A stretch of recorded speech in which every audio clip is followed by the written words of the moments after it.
Hi everyone. I hope आप सभी स्वस्थ होंगे, मस्त होंगे और आप अपनी तैयारी बहुत अच्छे से कर रहे होंगे क्योंकि हमारा एग्ज़ाम बहुत नज़दीक है। अब ज़्यादा दिन नहीं बचे हुए हैं, तो हमारा टारगेट है 17 जनवरी। तो चलिए देर न करते हुए हम लोग अपना टॉपिक स्टार्ट करते हैं। टॉपिक कौन सा था? पोषण एवं पाचन तंत्र चल रहा था, जिसमें से आज हम कहाँ से पढ़ेंगे? आज हम लोग पढ़ेंगे छोटी आंत में पाचन।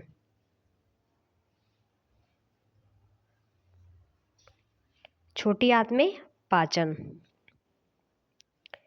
कायम गृहिणी में पहुंचता है। भोजन में पित्तरस यकृत स्रावित मिलता है, जो वसा को छोटी गोलियों में तोड़ देता है। क्या करता है? जो वसा को छोटी गोलियों में तोड़ देता है।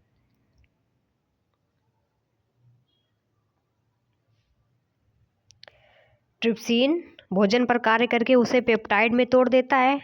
ट्रिप्सिन का क्या कार्य है? भोजन प्रोटीन पर कार्य करके उसे पेप्टाइड में तोड़ देता है। एमाइलेज स्टार्च को सरल शर्करा में परिवर्तित करता है। एमाइलेज का क्या कार्य है? एमाइलेज का स्टार्च को सरल शर्करा में परिवर्तित कर देता है। लाइपेज वसा को वसा अम्लों एवं ग्लिसरॉल में परिवर्तित कर देता है।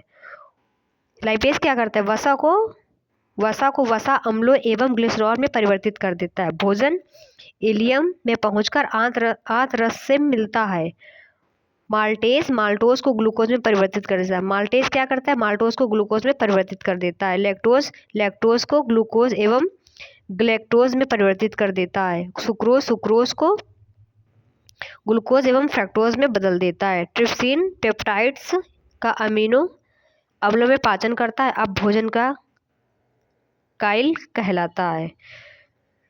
तो ये हमारा क्या हो गया? छोटी आंत में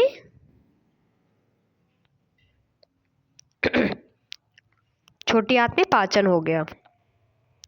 आगे देखते हैं। अपचित भोजन का बहिष्करण। पचा हुआ भोजन बड़ी आंत में प्रवेश करता है। जो भोजन पच जाता है वो प्रवेश कहाँ करता है? बड़ी आंत में प्रवेश करता है। बड़ी आंत भोजन का अवशोषण नहीं कर सकती, लेकिन जल का अवशोषण करती है। बड़ी आंत क्या करती है? भोजन का अवशोषण नहीं कर सकती, लेकिन जल का अवशोषण करती है। ठोस वर्ज्य पदार्थ विष्ठा कहलाता है। जो ठोस वर्ज्य पदार्थ होता है वो क्या कहलाता है? विष्ठा कहलाता है और मलाशय में पहुंच है। यह मलद्वार के द्वारा बाहर निकल जाता है। अब क्या कहते हैं? पाचन ग्रंथियों के बारे में हम लोग पढ़ते हैं। पाचन ग्रंथियां दो प्रकार की होती है। नंबर 1 यकृत, जिसे लीवर कहते हैं। लीवर हमारे लिए बहुत इंपॉर्टेंट है। ये एग्जाम में इसमें मतलब यकृत में यहाँ से बहुत सारे क्वेश्चन बन सकते हैं। यकृत सबसे बड़ी ग्रंथि है। मनुष्य में लगभग 1.5 किग्रा होता है। यकृत गिल्सन कैप्सूल द्वारा आवर्तित होता है। यकृत में शिरा पात्रों में फुम्फर कोशिकाएं पाई जाती हैं, जो मृत आरबीसी व जीवाणुओं का भक्षण करती हैं। यकृत में रुधिर परिवहन निम्न प्रकार से होता है। यकृत निवाहिका शिरा पात्र, केंद्रीय शिरा, यकृत शिरा, फिर पश्च महाशिरा। ये क्रियाएं होती है। ये क्रिया हो सकता है, पूछा जा सकता है, तो इसलिए हमारे लिए इम्पोर्टेंट है। यकृत के कार्य देखते हैं। यकृत के निम्नलिखित कार्य हैं। यकृत पित्त का स्रावण करता है तथा ग्लाइकोजन संग्रहण करता है। हिपेरिन फाइब्रोजन तथा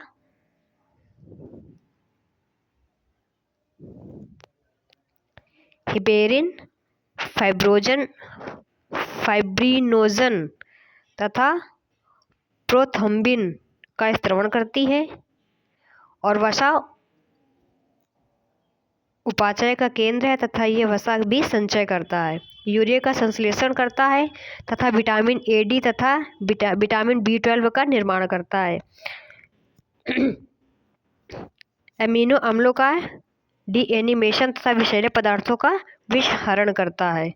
आगे देखते हैं। आगे क्या क्या कार्य हैं? फैगोसाइटोसिस क्रिया द्वारा जीवाणुओं का भक्षण करता है और भ्रूणावस्था में लाल रुधिर कणिकाओं का निर्माण करता है। और एंजाइमों का स्त्रवण करता है। अग्न्याशय देखते हैं, यह शरीर की दूसरी बड़ी मिश्रित ग्रंथि है। इसके अंतःस्रावी भाग में 4 प्रकार की कोशिकाएं पाई जाती हैं। नंबर 1 अल्फा कोशिकाएं, बीटा कोशिकाएं, डेल्टा कोशिकाएं, पीपी कोशिकाएं। अल्फा कोशिकाएं जो ग्लूकेगॉन हार्मोन स्त्रवित करती हैं। बीटा कोशिकाएं जो इंसुलिन हार्मोन स्त्रवित करती हैं। डेल्टा कोशिकाएं ये सोमेटोस्टेरिन स्टेटिन स्त्रवण करती हैं। पीपी कोशिकाएं ये कोशिकाएं पेनक्रिएटिक पॉलीपेप्टाइड का स्त्रवण करती है। अग्न्याशय रस का स्त्रवण अग्न्याशय के बाह्य भाग एसिनो कोशिकाएं द्वारा होता है। महत्वपूर्ण बिंदु देख लेते हैं। विटामिन बी, विटामिन सी मूत्र में उत्सर्जित होने वाला विटामिन है। मनुष्य की आंत में पाया जाने वाला जीवाणु ई कोलाई आंत में उपस्थित अपचे भोजन को खाता है तथा विटामिन B12, थायमीन, राइबोफ्लेविन तथा विटामिन के का संश्लेषण करता है। यकृत में पुनरुत्पादन की क्षमता सबसे अधिक होती है। मानव शरीर में कैल्शियम सबसे अधिक मात्रा में पाया जाता है। गाय के दूध का पीला रंग राइबोफ्लेविन की उपस्थिति के कारण होता है। गाउजर रोग वसा उपापचय में गड़बड़ी के कारण होता है। विटामिनों के तोल की इकाई है। आगे देखते हैं, दंत विन्यास देखते हैं। मनुष्य में 32 स्थायी दांत होते हैं जो 4 प्रकार के होते हैं, कृंतक, रदनक, अग्रचवर्णक और चवर्णक। रदनक क्या करते हैं? ये संख्या में 4 होते हैं तथा भोजन को तरने का कार्य करते हैं। रदनक क्या करते हैं? संख्या में 2 होते हैं तथा भोजन को चीरने फाड़ने का कार्य करते हैं। अग्रचवर्णक ये संख्या में 4 होते हैं तथा भोजन को चबाने तथा दबाने का कार्य करते हैं। चवर्णक ये संख्या में 6 होते हैं तथा भोजन को चबाने का कार्य करते हैं। हाथी के रद ऊपरी जबड़े के कृंतक दांत होते हैं। सुअर एवं घोड़े में दांतों की संख्या 44 होती है। मेटाथीरिया ओपोसम दांतों की संख्या सर्वाधिक 52 होती है। दांतों का इनेमल शरीर का सबसे कठोर भाग होता है।